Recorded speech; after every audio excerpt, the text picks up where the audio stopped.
Bismillahirrahmanirrahim. Assalamualaikum warahmatullahi wabarakatuh.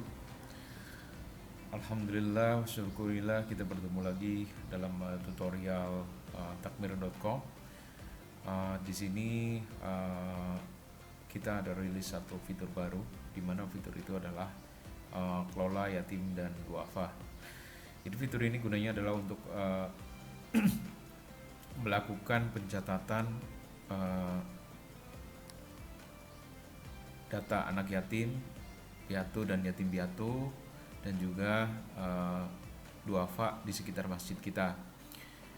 Harta masjid terdiri dari 3 bagian penting. Yang pertama adalah infak dan sodako.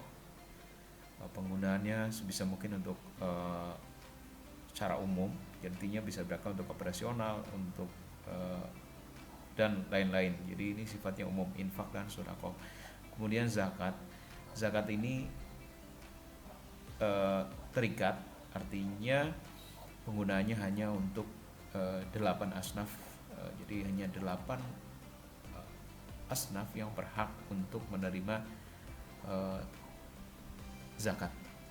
Jadi semisal zakat ini dipakai untuk operasional masjid, untuk membeli token listrik atau membayar internet, maka itu kurang tepat.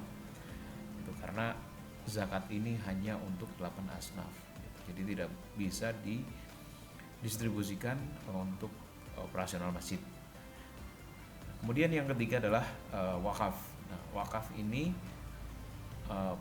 bisa berupa uang, bisa berupa harta tidak bergerak seperti tanah misalnya, atau kendaraan seperti misalnya mobil ambulan misalnya. Nah, ciri dari wakaf ini adalah barangnya tetap dan tidak berubah, tapi boleh bertambah gitu. Jadi nggak boleh berkurang, tapi boleh bertambah.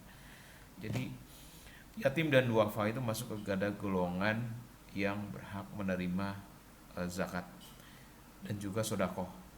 Jadi pencatatan ini digunakan untuk mencatat data yatim dan duafa di sekitar masjid. Jangan sampai terlewat, karena mereka yang mestinya kita lebih dahulukan.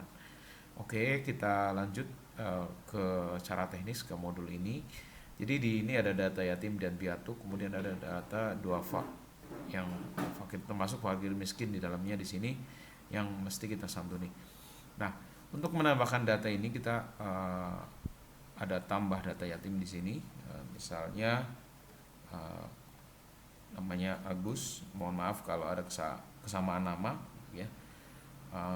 Tanggal lainnya misalnya 12 10 2013.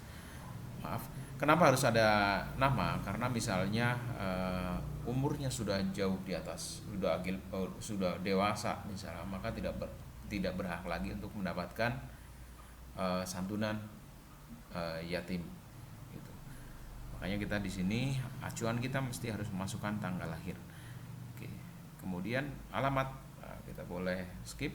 Nah, tapi untuk lebih lengkap datanya, kita bisa misalnya masukkan kampung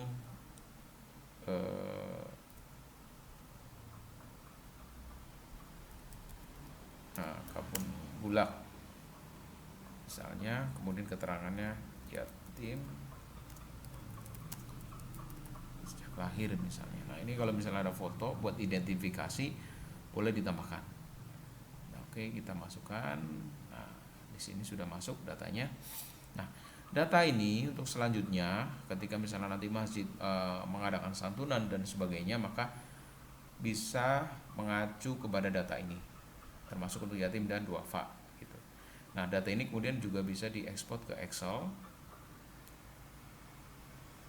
atau diekspor ke CSV untuk diproses yang lain, atau langsung di print juga bisa. Oke, demikian penjelasan untuk modul kelola yatim dan duafa. Jazakumullahu khairan katsiran. Assalamualaikum warahmatullahi wabarakatuh.